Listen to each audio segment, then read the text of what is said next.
You're listening to That's the Hashtag Truth with Daniel and Jenny Muscatell, where we let real people get real honest about the bottom line. So today we have joining us Stephanie King Mattingly. Stephanie is the author of the soon-to-be-released book, The Secrets You Hide Hold You Back, How Letting Go Sweetens Your Life and Makes You Free. In her book, Stephanie reveals 13 secrets we all guard and explains how letting go helps you live a sweet life. Stephanie, welcome.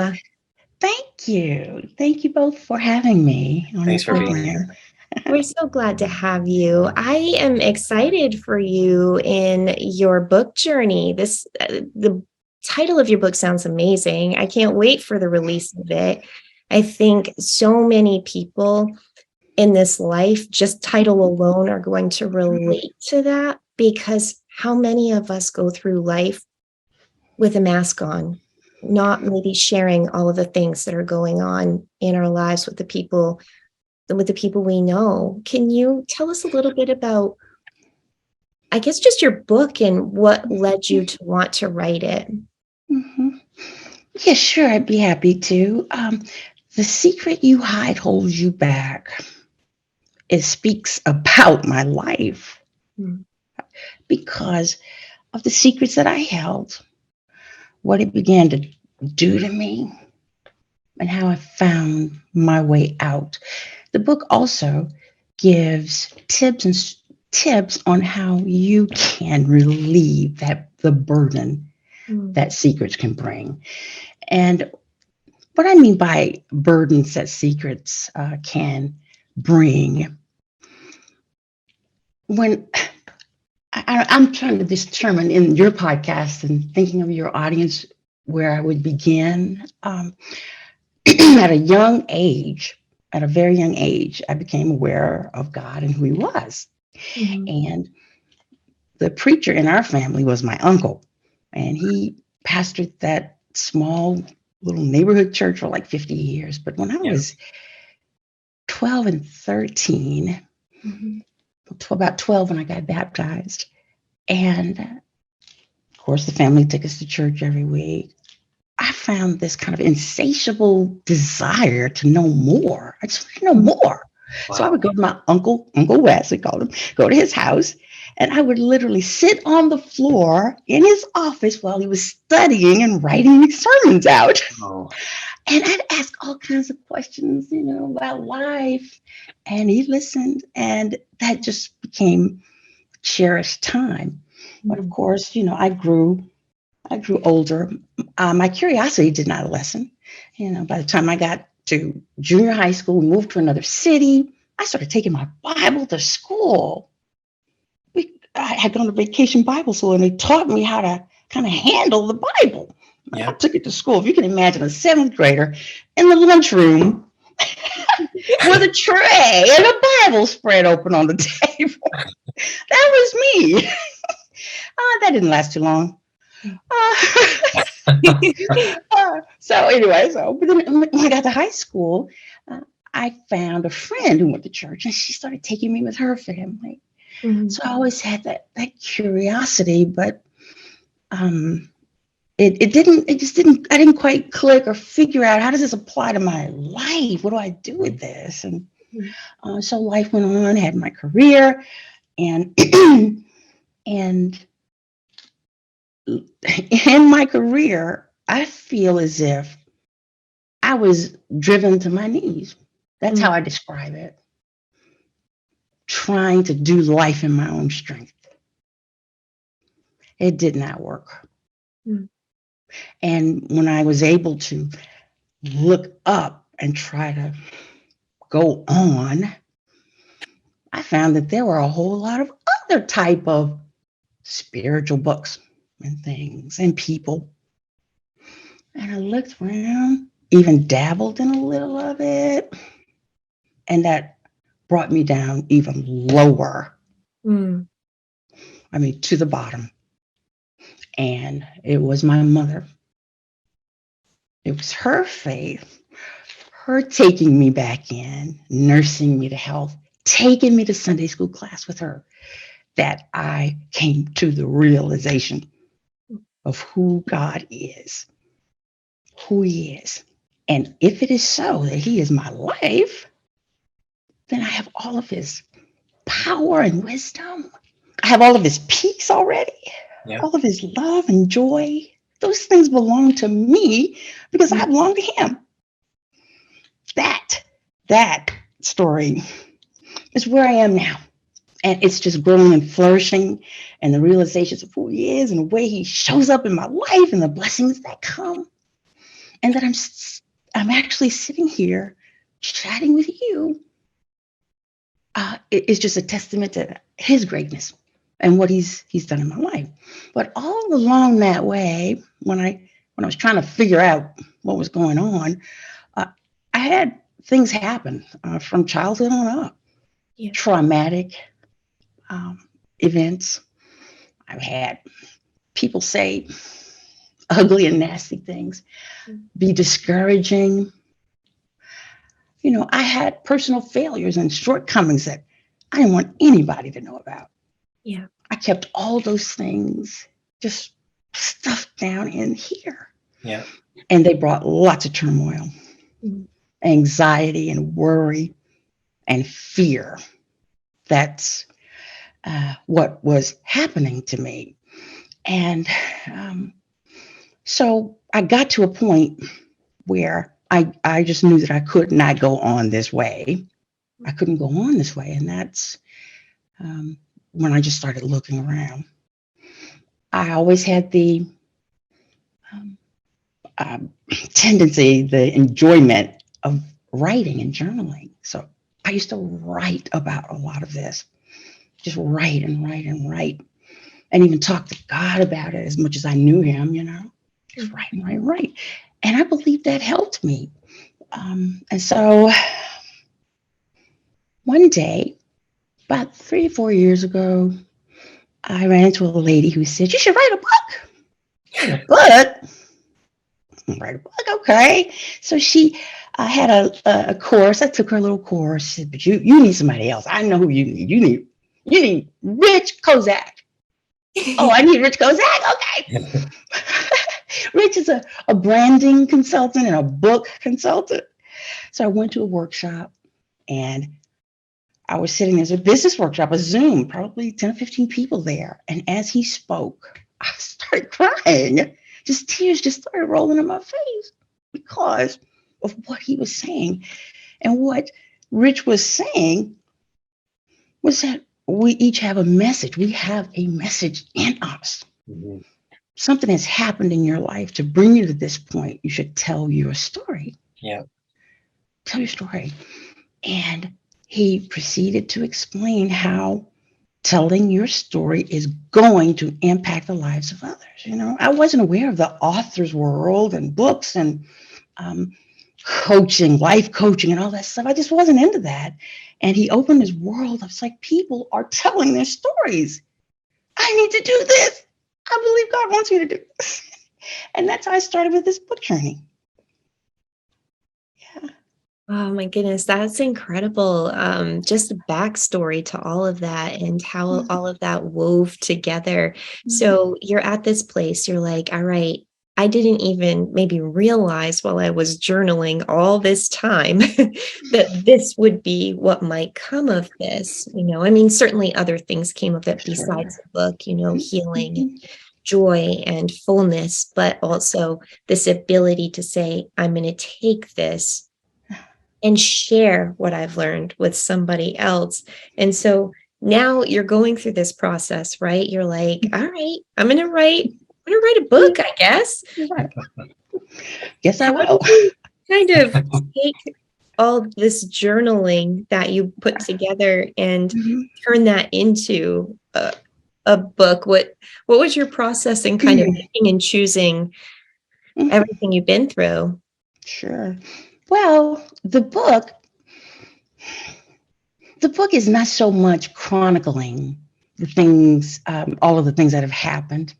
There are stories of things, secrets that people are holding and have held, you know, that are in the book. When I was chatting with Rich one day, I mean, we had gotten to the point where we laid out like 3 books. And like, these 3 books in this order. We looked at our audiences, who are the people who want to buy this book and what kind of things you want to say. Let's outline the chapters and all the titles and subtitles. I mean, we did a lot of work on this. And then one day we were chatting in a Zoom like this. And I said, well, you know, Rich, the secret you hide holds you back. He said, what? I said, the secret you hide holds you back. He says, that's a book. And I said, and I can write that right now. He says, do it. And we took those other 3 books, put them aside, and I started in on this book of secrets. Because what I have realized is that, we call them different names, right? Okay, so some bad things have happened in the past, these traumatic events and sins we have committed even. Some people call them that, okay?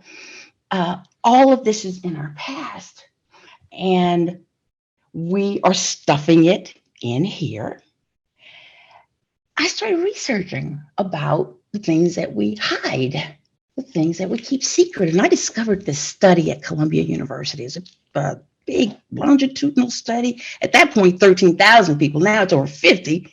Oh, wow. And what they said about secrets is that everybody is walking around carrying at least 13 categories of secrets at any given time that are just kind of wandering around in our heads. But the other thing, and this is what really got me, there's something called mind wandering.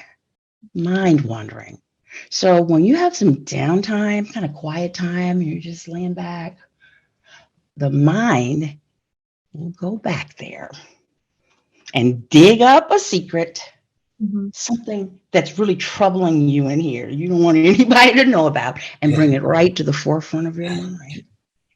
But along with that secret can come all of that negative emotion, or that fear and anxiety and worry. It can bring all those emotions right back to the front, right here and now, wherever you are, at work or in a relationship or just while you're alone. And you don't even know why. All of a sudden, you just feel uncomfortable and anxious. Okay, that's because there's a secret there, and it is haunting you. It's poking at you, worrying you, and you're spending time trying to put a lid on it. That is what is happening. But it's not just that feeling and emotion. Secrets, the study even goes on to talk about, and my book does, that it affects us physically as well.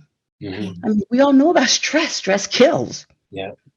It does. And so it's wreaking havoc on our bodies. Our emotions are out of whack. And not to mention the mental aspect. What are you thinking about? That secret has come back to your mind. And now that, whatever that mindset was, whatever that person said is back here. And are we going to allow that?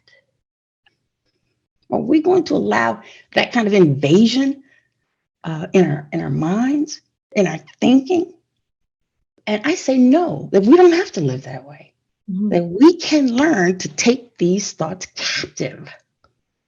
And I believe that if we would proactively choose, when we are being pricked and poked by a secret, to go back there and just pull it out, bring it out into the open.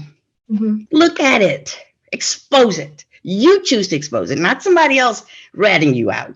You look at it. And the book allows you to go through steps to analyze that secret. And let's see what really happened. What's the truth? As you all even say, what's the truth about that? And once you're able to recognize what the truth is, of course, depending on where you are personally, how you interpret that, the truth is that's really not who you are at all. That's not the real you. But it's hiding you, and you're hiding behind it. But you don't have to live that way. You can be free. You can be free to express, free to be who you are. That's what I call a sweeter life. Yeah. Yes. So for you, when you're talking about bringing the secret forward, how does your faith and relationship to God, how do you bring that in for you? For me, well, I do believe that we just have common experiences, just we're humans on earth. And we all have, we're really kind of alike. We're the same. Our bodies work the same. Our minds work the same. We all have thought processes. We have a heart. We have a conscience. Yeah. We know right and wrong, whether we want to admit it or not. We know right from wrong. So my life is no different. I have things that I've done that that I was at some point ashamed of and didn't want to, or that hurt others. I know those things. But I had to make a decision about what am I going to do with them, because with the book, we can look at those secrets, analyze them, take you back, but we're going to have a process, a way to lift that burden, if not erase it, right? And so the book shows you how to lift it, how to look at it. There are reflection questions in there and whatnot to help you get through that. For me, I chose the erase route. How's that? To let them go. Yeah. And I knew where to take them to let them go. A lot of that came out in my journaling even, So I would say my faith came to play in that way, and that I stopped being afraid to look. And right now, it's changed this is my mindset and the way I see life. I'm no longer surprised or shocked or, thrown off by what I see happening in the world. I used to feel and get, angry and upset. Where's this world going? And, what is happening? And now it's like, okay, that's what humans do. That's just kind of what we're prone to do. That's going to happen. Okay. It didn't make it good, right? But it doesn't shock me, because I know that things will get better. Things can be better. And that there is hope in the end. Yes. Yes. As you think about the process that you've gone through, and you said you chose the erase method, and just to let things go, and how that has led to freedom in your life, what does that freedom look like for you? I'm thinking about somebody who's maybe feeling stuck right now, and and there's an enticing thought about that, like, oh my gosh, yes, I just want to be free of these feelings, all of these feelings that you're mentioning, the fear, the shame, the heartache, the hurt, all of those things. Nobody wants to feel those things, and so you've gone through this process, you reached this place, and we think free, but what does free look like? How does that make your life different? That is a wonderful question. And are there even words? Are there enough? Are there the right words to even say to paint a picture of it? How do you paint a picture of faith? How do you grab hold of that you can't even see?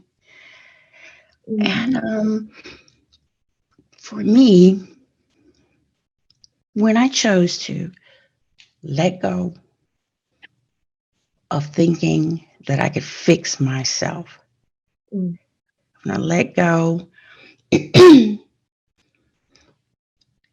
and stepped out on faith that God's got me, He promised that He was going to take care of me. He promised He was going to provide. He's going to meet my needs. Mm. He told me that, why should I fear what somebody would do to me or say to me? Why fear that?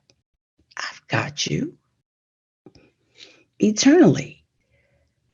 If you can arrive at a place where those aren't just words,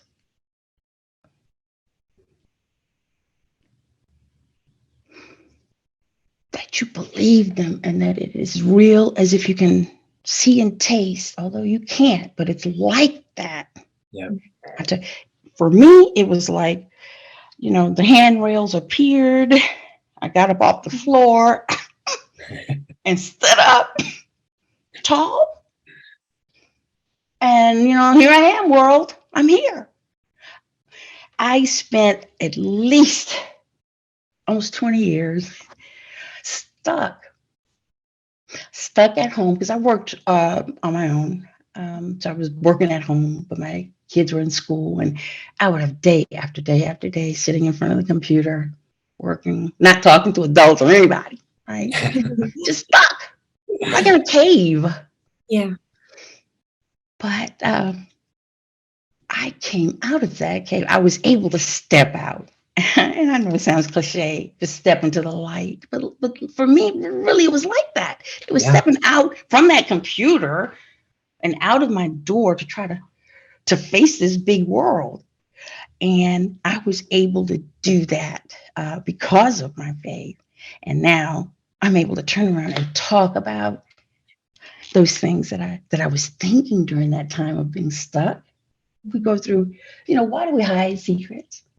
What are the ways we hide secrets? Right? I talk about these kind of things in the book. And I was doing all that too, putting on a mask. But not anymore. Not anymore. Not anymore.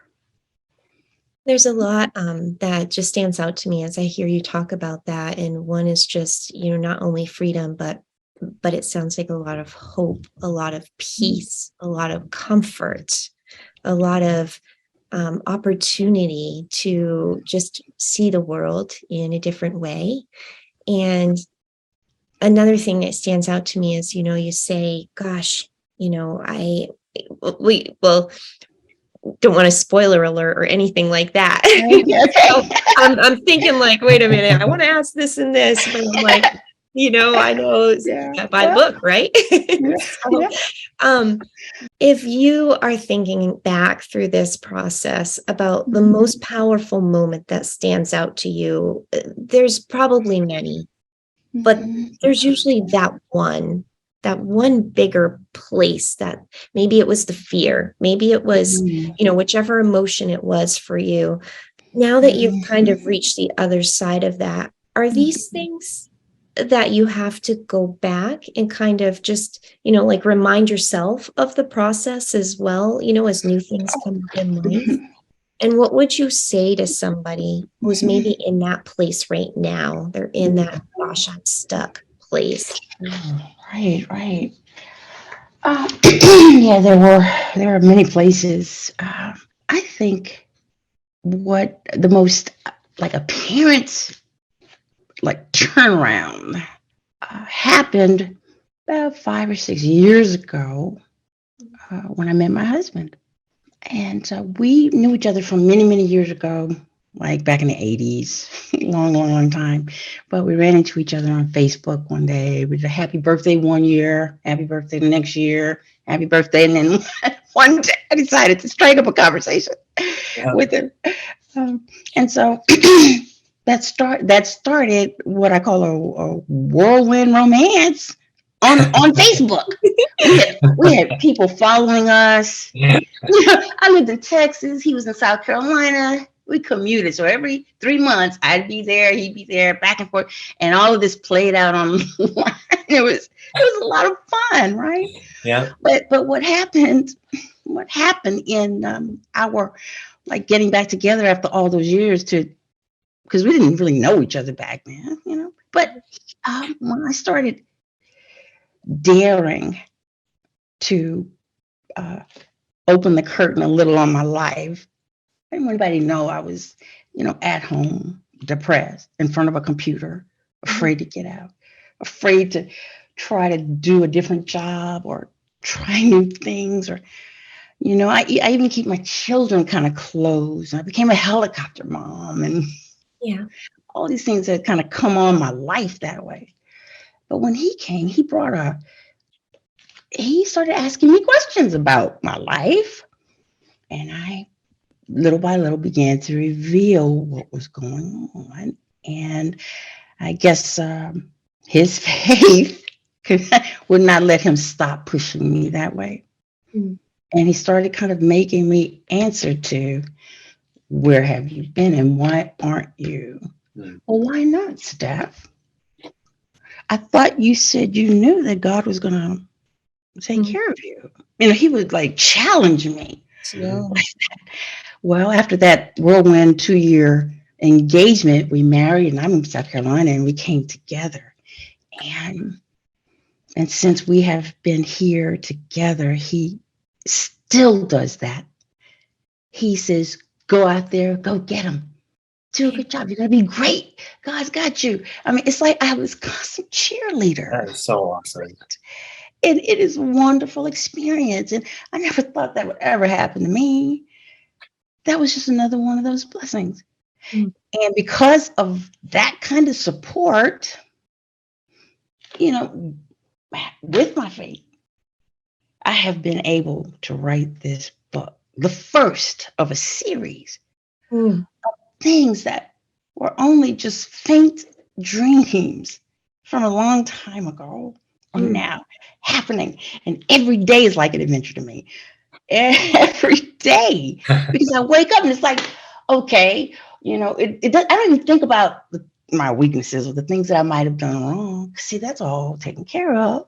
That stuff got erased. It tries to come back. I'm in a body. Well, bodies have appetites. Our thoughts, they don't get changed. We just use our will to turn them around to the truth. Mm-hmm. So I do that. So the journaling that I had been doing has transformed.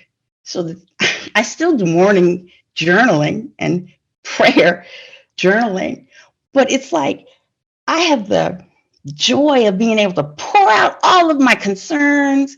And when I do get anxious, because I do, things threaten us and old thoughts try to come back. But the more that I turn these thoughts around, the more I say, okay, God, I don't know what to do with this stuff. You got to handle it. I can't do this. You can. So do your thing and let me know and I'll be there. That's how I live. Yeah. It makes me think about skipping. Skipping, not running, skipping. It makes me think about skipping down the street, singing. That's how I feel. That's how I feel. Yeah, and I work. When I say work, I make an effort to go back there because I've tasted what's sweet in life. I'm not going back to that stuff. If I get in there, I'm not going to wallow in it. I'm going to get out. That's awesome. I love that. I think about that song. I don't even know if it's the actual name of it, but at least a line in it says, "Fear is a liar." And, that shame, all of those things, they lie to us about who we are. And then here you have this person, you say you open the veil, you kind of creep out there a little bit, start to, test it out. And here's this person who's speaking life and speaking truth and just encouraging you. And, if we can learn through the process, to do that for ourselves as well, to be able to just push those lies aside and focus on the truth. And, that really is freeing. So that's wonderful. And if people want, where can people find you? Where can they find a copy of your book? Well, my book is going to be launched in July. So it's with the publisher now. We've been doing some manuscript tweaking. But what I would like to offer your listeners is a pre-publication copy of the secret you hide holds you back. Okay. And what I'd like to do is offer that in hopes that you would in turn write a review or an endorsement for me for the book. But I'd be happy to share that. And here's how. So you would click on the link that Jenny will give you, and it opens to a calendar. And we book like a 10-minute Zoom. And we say hello, get to know you a bit, get your contact information so I know where to send that copy. And then I'll give you a pre-publication copy of the book. And in addition to that, just for the convenience, I'm going to write up some statements. And if one resonates with you, that's great. But I really want to know your feedback if you think that is something of value for you personally. But the big thing I want to know is, do you think it is important that we address the impact of secrets in our lives? Is it important that we recognize the things we don't see, the things that are holding us back, the mask we're hiding behind? Is it important that we even address that? And if it is, then say so in your endorsements. I love that. Well, thank you so much for joining us today. It has been an absolute pleasure, and congratulations on the book, and just truly amazing. Thank you so your much. faith and your faith and your testimony and how you rely upon God is powerful. Thank you so much for this opportunity to share. It's what He's calling me to do.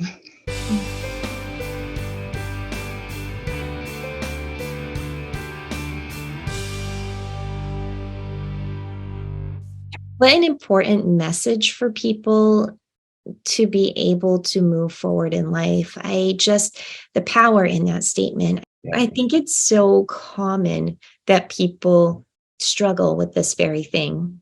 It is.